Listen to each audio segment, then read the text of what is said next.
Alors, premier rappel, lorsque vous entendez très souvent le début de ce verset qui est cité, qui dit وَلَقَدْ كَرَّمْنَا بَنِي آدَمَ, c'est justement pour nous montrer que Allah subhanahu wa ta'ala a honoré le fils d'Adam. Et en l'honorant, il lui a envoyé la meilleure des paroles, qui est la sienne, qui est celle d'Allah subhanahu wa ta'ala. C'est la meilleure des paroles que l'on peut avoir sur cette terre.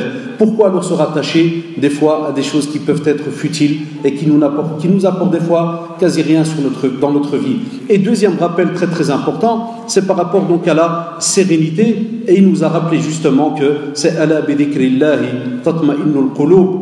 Par rapport à tout ce qu'il y a autour de nous, sachez que si vous voulez que votre cœur soit serein, que votre corps soit apaisé, que même votre cœur soit aussi apaisé, parce qu'un cœur qui est serein devient automatiquement un cœur qui est apaisé. Eh bien, c'est justement avec le rappel, avec la parole d'Allah subhanahu wa ta'ala. On voit aussi, par exemple, lorsqu'on prend le cas de Omar ibn Khattab radiyallahu anhu, un jour il a entendu donc le verset, la parole d'Allah subhanahu wa ta'ala, Inna adhab rabbika lawaqi' ma lahu min dafi'. On rapporte que subhanallah, dès qu'il a entendu donc ce verset qui parlait justement du châtiment d'Allah subhanahu wa ta'ala qui aura lieu avec certitude, eh bien, et que personne ne pourrait donc repousser ce châtiment-là, eh bien, Omar al-Khattab radiallahu anhu a eu une de ses respirations, et il a respiré tellement fort de peur, de crainte, qu'il en fut même malade pendant plus de 20 jours. Un verset à Shabbat, et l'a touché. Enfin, que penser de toutes ces sourates qu'on a entre des mains, de 114 sourates, et, subhanallah, on les a normalement chaque jour, sans oublier ceux qui n'ont pas l'occasion de pouvoir les lire. Ça, c'est notre rêve à nous.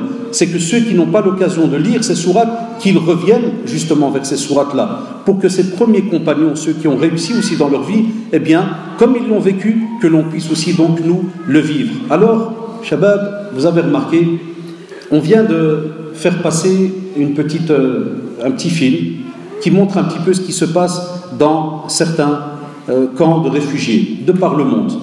Que ça soit par exemple en Somalie ou au Soudan, vraiment on a un tas d'endroits, vous entendez aussi parler aujourd'hui par exemple de la Syrie, on a un tas d'endroits dans le monde. Mais on essaye, même si ce n'est pas facile, on essaye de toucher des fois les cœurs des gens en se disant que si Allah subhanahu wa ta'ala, il y a plus de 1400 ans, il a rappelé, et le prophète sallallahu alayhi wa sallam, c'est lui qui transmettait justement ce rappel aux compagnons qui étaient en face de lui. Et il dit Man dhalladhi yuqridu Allah qardan hasana fayudha'ifahu lahu wa lahu ajrun karim. Il rappelle que quel est celui qui va faire un prêt sincère à Allah subhanahu wa ta'ala, et Allah subhanahu wa ta'ala va justement lui multiplier donc ce prêt sincère. Et qu'est-ce qu'il va avoir? Il va avoir, c'est une parole donnée par Allah subhanahu wa ta'ala, une récompense généreuse. On dit que était présent à ce moment-là, lorsque le prophète sallallahu alayhi wa sallam a récité ce verset, était présent Abu Dahdah radiyallahu anhu. Et il a été étonné. Et il a dit au prophète sallallahu alayhi wa sallam, Ya Rasulallah, est-ce que Allah subhanahu wa ta'ala attend de nous réellement un prêt? Yaqridu, c'est-à-dire qu'on va venir faire un prêt, nous, les êtres humains, et subhanallah, il va lui dire, Na'am ya Abu Dahdah, c'est tout à fait normal. Et Abu Dahdah, alors il va lui dire, Ya Rasulallah, je suis prêt alors, et il prend alors sa main, et il met sa main dans celle du prophète sallallahu alayhi wa sallam, et il lui dit alors, je donne ma parole, que j'ai un terrain, et dans ce terrain il y avait plus de 600 palmiers comme il est raconté et rapporté, et il lui dit voilà, je le donne pour Allah subhanahu wa ta'ala et son prophète. Et on sait très bien que tous ces dons allaient pour la communauté musulmane, puisqu'on a vu, ya Shabab, allez étudier, vous verrez dans la biographie du prophète sallam comment est-ce qu'il est mort et qu'est-ce qu'il a gardé entre les mains. Il n'avait rien, sallallahu alayhi wa sallam, bi abi huwa wa ummi.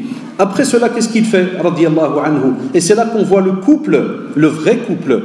Il est entré chez lui et il a vu donc son épouse et il lui a dit voilà, prépare-toi, on doit quitter notre terrain.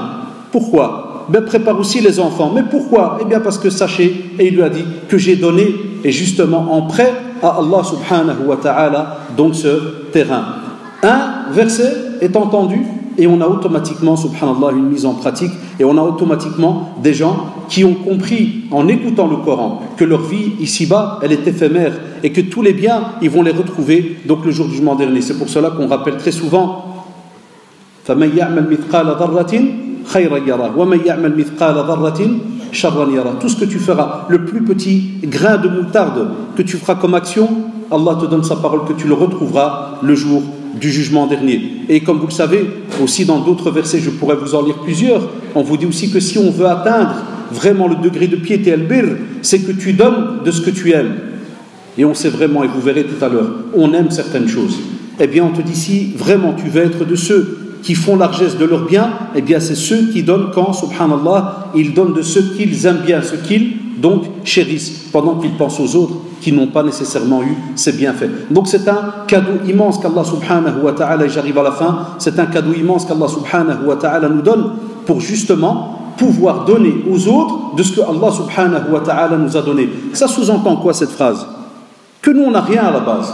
À la naissance on est né, on était nus. On n'a rien. C'est Allah subhanahu wa ta'ala qui nous a donné.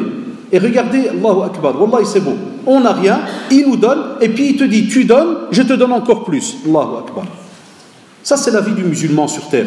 Mais ne le comprend que celui qui parmi vous a perdu son père, sa mère ou un proche, et qui sait où est-ce qu'ils sont partis.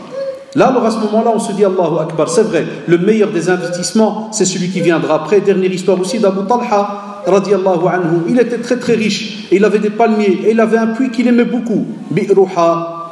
Il aimait beaucoup ce puits. Et vous savez très bien en Arabie, avoir un puits, c'est comme si tu as les richesses de la terre. C'est immense dans le désert, et Shabab, vous le savez, hein, avoir un puits, je crois que c'est la meilleure des choses que tu pourrais donc avoir. Et même comme ça, subhanallah, le prophète sallallahu alayhi wa sallam, lorsque lui, Abu Talha, a entendu ce verset sortir de la bouche du prophète sallallahu alayhi wa sallam, alors il vient chez lui et lui dit à Rasulullah, je donne justement pour Allah subhanahu wa ta'ala mon puits, et j'espère le retrouver donc le jour du jugement dernier. Donc, comme vous avez remarqué, tous ces exemples, eh bien, j'ai cité des compagnons, ridwallah alayhim. Et nous, quelqu'un pourrait se dire, comme le fameux hadith où des gens sont venus chez le prophète, ils lui ont dit, Ya Rasulallah, c'est parce qu'ils ont fait comprendre que voilà, on n'a pas les moyens, mais eux sont partis avec un grand bénéfice parce qu'ils ont les moyens. Eh bien, nous, aujourd'hui, subhanallah, on pourrait se retrouver dans la même situation. On n'a pas des terres avec des centaines de palmiers et autres, on n'a pas des puits.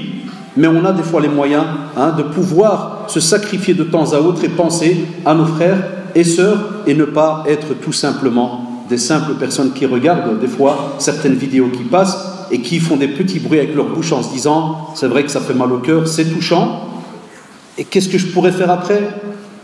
Eh bien, vous verrez, c'est un peu la suite de notre programme. Qu'Allah subhanahu wa ta'ala vous récompense pour votre écoute, pour votre présence, et sachez que vous êtes dans un bien, et on espère qu'Allah subhanahu wa ta'ala fasse en sorte que tout ce que vous êtes en train de faire comme bien, vous le retrouverez le jour du jugement dernier. Et comme on rappelait tous les professeurs aussi qui ont parlé, qui vont parler, c'est un bienfait que vos parents vous ont sûrement aussi enseigné, et on espère que vous l'enseignerez aussi à vos enfants. Wallahu ta'ala a'lam. Wassalamu alaikum wa rahmatullahi wa barakatuh.